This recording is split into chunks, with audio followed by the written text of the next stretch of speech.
మన ప్రభువును మన రక్షకుడును అయిన యేసుక్రీస్తు నామములో మీ అందరికీ శుభాభివందనాలు.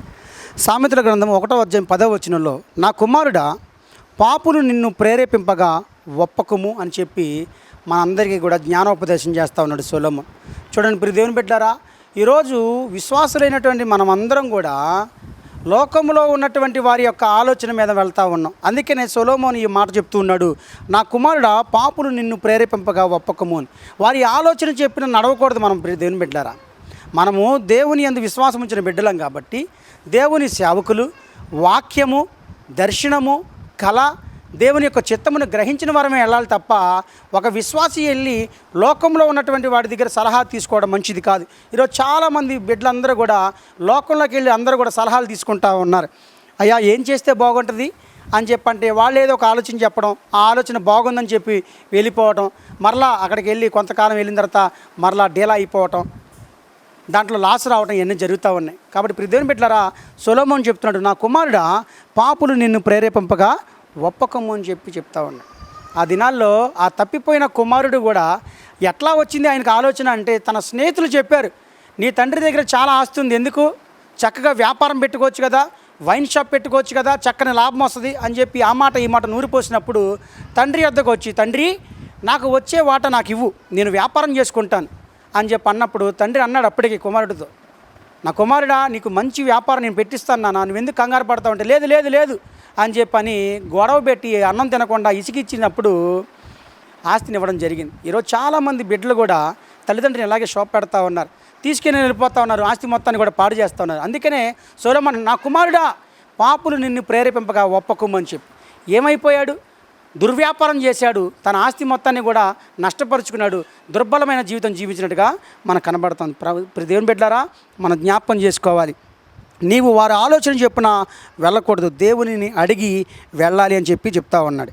అలాగే అపోస్తలుడైన పౌలు కూడా కొరింథీ రాసిన పత్రికలో చెప్పాడు, మీలో ఒకరికి మరి ఒకరి మీద వ్యాజ్యం ఉన్నప్పుడు వాడు పరిశుద్ధుల ఎదుట కాక అనీతిమంతుల ఎదుట వ్యాజ్యం తగ్గించుచున్నాడా అంటే, ఆ దినాల్లో కూడా కొరింథీ సంఘంలో విశ్వాసులకి ఏదో సమస్యలు, ఏదో ఇబ్బందులు వచ్చినప్పుడు వారు ఇదిగో జ్ఞానం గలవారు లోకంలో ఉన్నారని చెప్పి వాళ్ళు చర్చికి రారు, వాళ్ళు ఎంతసేపు బయటే ఉంటారు, వాళ్ళ సలహాలు తీసుకుందామని చెప్పి వాళ్ళని తీసుకొని వచ్చి ఎక్కడ కూర్చోబెట్టారంట, చర్చిల్లో కూర్చోబెట్టి సలహాలు ఇవ్వండి అని చెప్పి అంటే పౌలు గారు తెలిసి ఈ విషయం ఏంటి, మీరు దేవుని యందు విశ్వాసం బిడ్డలై ఉండి మీరు ఇంకా వాళ్ళ దగ్గర సలహాలు తీసుకుంటారేంటి, మీరు పరిశుద్ధులకు తీర్పు తీర్చుతారని మీరు తెలియదా అని చెప్పి ఇక్కడ పౌలు మాట్లాడడం జరిగింది. అన్యుల ఆలోచన ఎప్పుడు కూడా తీసుకోకూడదు.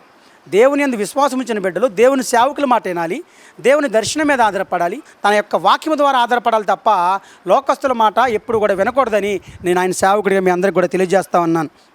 కాబట్టి జ్ఞాపకం చేసుకోండి, యెహోవా ధర్మశాస్త్రమునందు ఆనందించుచు దివారాత్రము దానిని ధ్యానించబడి ధన్యుడు, అతడు నీటి కాలంలో ఎవర నాటబడిన వాడై ఆకు వాడక తన కాలమందు చెట్టు వలె ఉంటాడని చెప్పి చెప్పబడింది. మరి దేవుని బిడ్డలారా, జ్ఞాపకం చేసుకోండి, మనం ఎప్పుడు కూడా విశ్వాసులమై ఉన్నాం. మనం అభివృద్ధి చెందాలంటే దేవుని మాట వినాలి. యెహోవా ధర్మశాస్త్రమును ఆనందించుచు దివారాత్రము దానిని ధ్యానించేవాడు ధన్యుడు, అతడు సఫలపరుస్తబడు, అతడు ఆశీర్వదించబడతాడని రాయబడింది.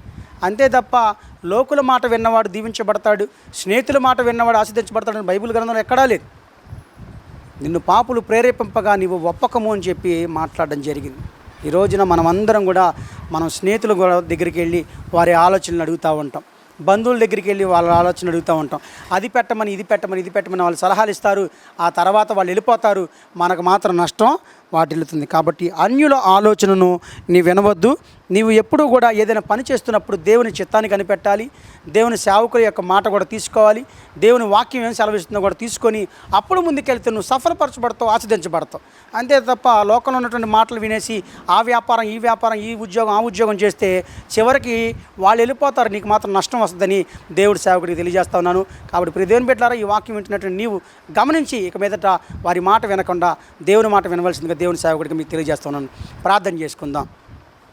స్తోత్రములు తండ్రి, పరిశుద్ధుడు విన్న మా ప్రభువానికి వందనాలు, స్తోత్రాలు. నీ ఘనమైన నామమునకు మహిమయు ఘనతయు ప్రభావమును కలుగును గాక. నాయనా, ఇంతకుముందు దాకా నాయన మేము అన్యుల ఆలోచన విన్నాం. దేవుని బిడ్డలమైన మేము లోకంలో ఉన్నటువంటి ఆలోచనలు తీసుకొని ఆ వ్యాపారం ఈ ఉద్యోగం ఆ ఉద్యోగం ముందుకెళ్ళాం, చివరికి నష్టపోయాం.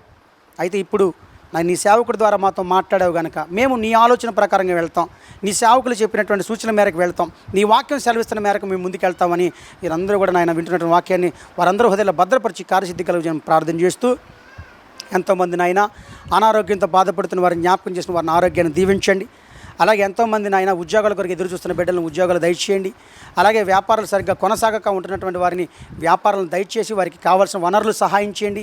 అలాగే బిడ్డలు లేక ఎంతోమంది బాధపడుతున్న బిడ్డలు జ్ఞాపకం చేసుకొని వారికి బిడ్డలను అనుగ్రహించమని సేవకుని అడుగుతా ఉన్నాను. అలాగే బిడ్డల చదువుల కొరకు, వారి ప్రయాణాల కొరకు, వారి ఉద్యోగాల కొరకు, వారు చేస్తున్న ప్రతి పనికి కొరకు, ప్రతి పనిలో కూడా జ్ఞాపకం చేసుకోమని, ఉదయకాలం మొదలుకొని సాయంకాలం వరకు వారు చేస్తున్న పనులంతలో కూడా తోడు నడిపించి నాయన వారందరినీ క్షేమంగా దీవించి, వారిని ఆర్థికంగా, ఆరోగ్యంగా, ఆత్మీయంగా దీవించి, కావాల్సిన ఆహారము, వస్త్రములు, సంతోషము, సమృద్ధిని దయచేయమని, ఈ యొక్క వాక్యమైనటువంటి వారందరూ హృదయాల్లో భద్రపరిచి కార్యసిద్ధి కలజేయమని, మహిమ, ఘనత, ప్రభావం మీరే పొందమని మా ప్రభువును మా రక్షకుడునునైనా యేసుక్రీస్తు నామమున ప్రార్థించి వేడుకుంటున్నాము తండ్రి. Amen, amen, amen. God bless you, God bless to all. షాሎም, షాሎም టు ఆల్.